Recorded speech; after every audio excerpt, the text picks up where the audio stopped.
प्रश्न 1। सेल के दौरान एक दुकान सभी वस्तुओं के अंकित मूल्य पर 10% बट्टा का मतलब है डिस्काउंट देती है।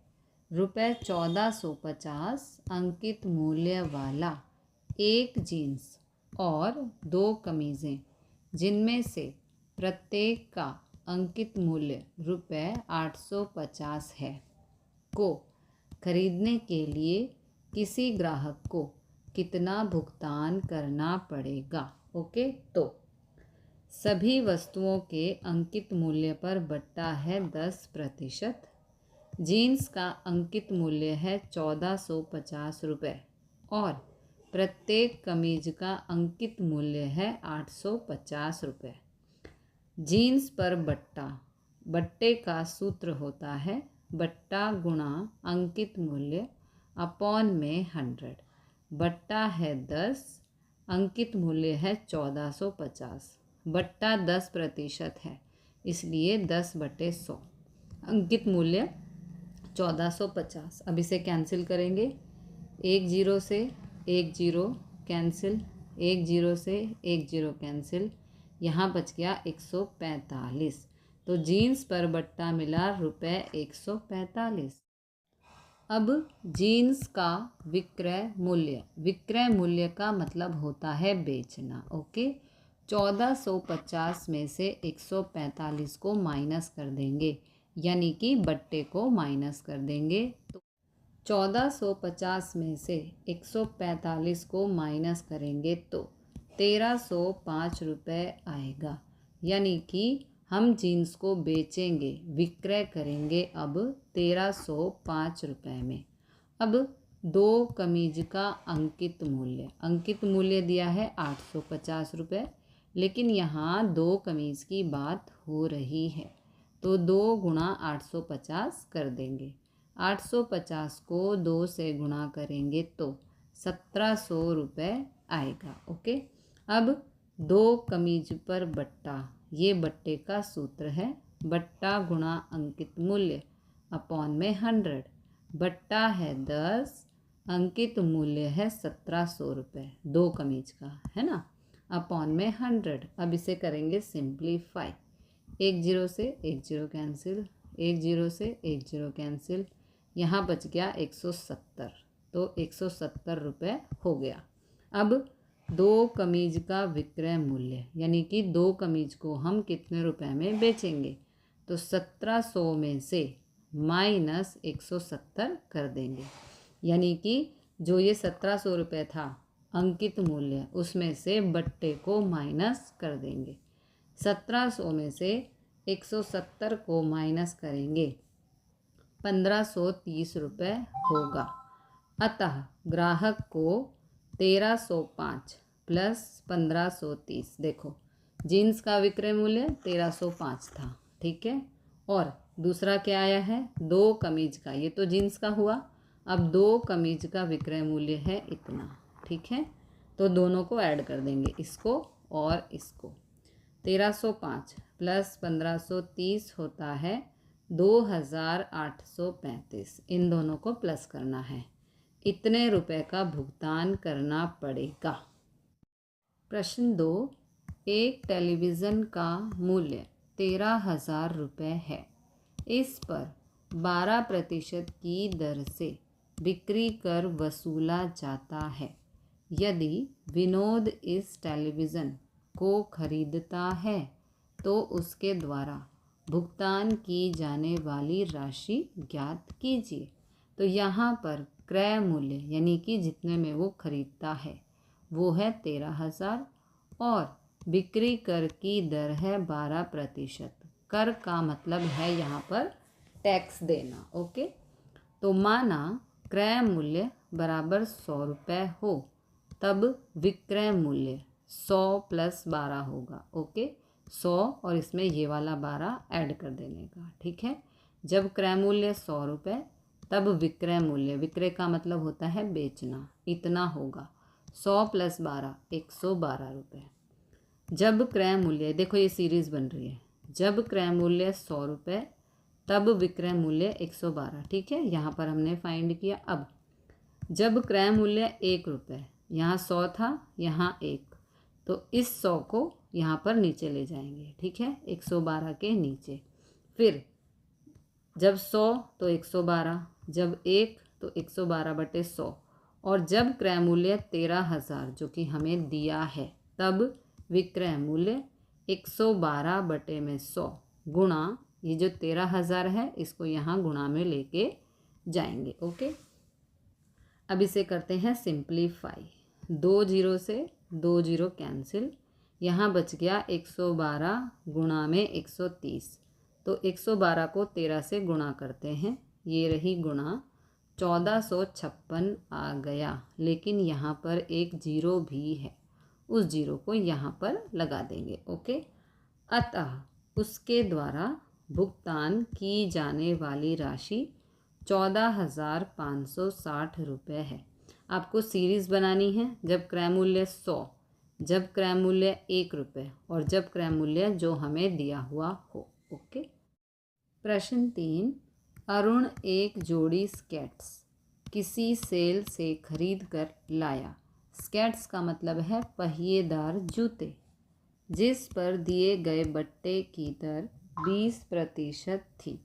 यदि उसके द्वारा भुगतान की गई राशि 1600 रुपये है तो अंकित मूल्य ज्ञात करना है। ओके, तो यहाँ पर विक्रय मूल्य, विक्रय मूल्य का मतलब होता है बेचना, जो है 1600 रुपये, और बट्टे की दर है 20%।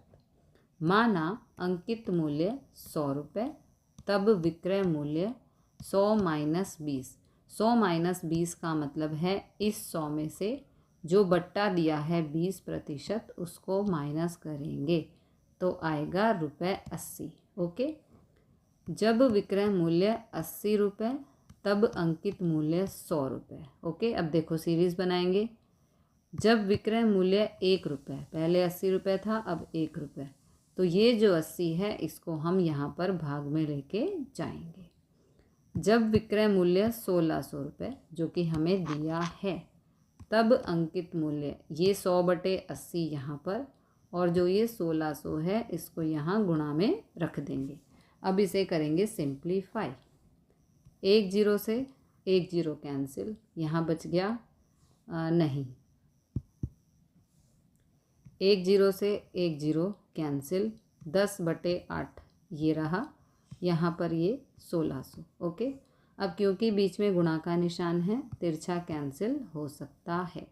8 एकम 8, 8 दूनी 16, और ये वाले 2 जीरो, तो आंसर आ गया ये वाला 10 गुणा में ये वाला 200। अब इन दोनों को गुणा करेंगे, 2 एकम 2, और जीरो हैं 1 2 3, तो ये 3 जीरो यानी कि 2000। ओके, अतः एक जोड़ी स्केट्स का अंकित मूल्य 2000 रुपये है। प्रश्न 4, मैंने एक हेयर ड्रायर 8% वैट सहित, वैट का मतलब है एक प्रकार का टैक्स, तो वैट के साथ यानी कि टैक्स के साथ 5400 में खरीदा। वैट को जोड़ने से पहले का उसका मूल्य ज्ञात कीजिए। ओके, मतलब कि वैट बिना, टैक्स के बिना हेयर ड्रायर की कीमत कितनी है वो हमें बतानी है। ओके, तो क्रय मूल्य, क्रय का मतलब होता है खरीदना, क्रय मूल्य है 5400 और वैट की दर है 8%। माना वैट से पहले का मूल्य है 100 रुपये, तब वैट सहित मूल्य मतलब कि टैक्स के साथ मूल्य 100 + 8 हो जाएगा, क्योंकि 8% दर दी गई है। ओके, तो 100 + 8 हो गया 108 रुपये। जब वैट सहित मूल्य 108 रुपये है, तब वैट से पहले का मूल्य 100 रुपये है, हमने यहाँ पर माना हुआ है। ठीक है, फिर अब देखो सीरीज़ बनाएंगे। जब वैट सहित मूल्य 1 रुपये होगा, तो ये जो 108 है इसको यहाँ बटे में लेकर जाएंगे, तब वैट से पहले का मूल्य 100/108 होगा। जब वैट सहित मूल्य जितना कि हमें दिया है 5400, तब वैट से पहले का मूल्य ये वाला 100/108 गुणा में ये वाला 5400।